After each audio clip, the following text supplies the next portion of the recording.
আজ বানালাম দই বড়া। চলুন দেখে নিই দই বড়া বাড়িতে বানানোর উপকরণগুলি। প্রথমেই আমরা এখানে বিউলির ডাল নিয়ে নিয়েছি, যেটাকে আমরা মিনিমাম 4-5 ঘন্টা আগের থেকে ভিজিয়ে রেখেছি। আপনারা দেখতেই পাচ্ছেন ডালগুলো বেশ ভালো করে ভিজে গেছে। এখন আমরা এটার মশলাটা দেখে নিই।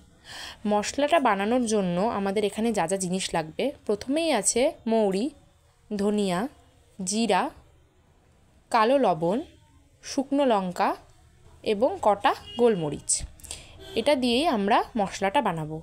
তারপর এখানে আছে ফ্যাটানো টক দই। তারপরে আমরা বিউলির ডালটাকে ভালো করে মিক্সিতে বেটে নেব। বেশি পাতলা করলেও চলবে না, বেশি গাঢ় করলেও চলবে না, মিনিমাম একটা পেস্ট রাখতে হবে। তারপরে আমরা তেলে গরম বড়াগুলোকে ছেড়ে দেব।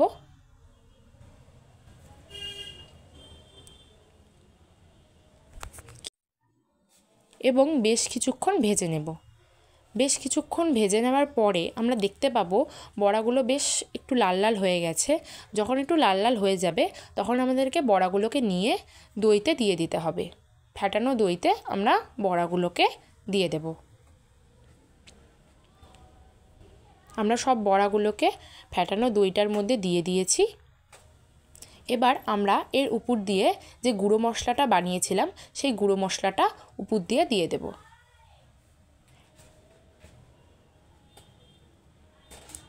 এই গুঁড়ো মশলাটা উপর থেকে দিয়ে দিলেই তৈরি আমাদের বাড়িতে বানানো সহজ উপায় দই বড়া। ভালো লাগলে ভিডিওটাকে লাইক করে দেবেন।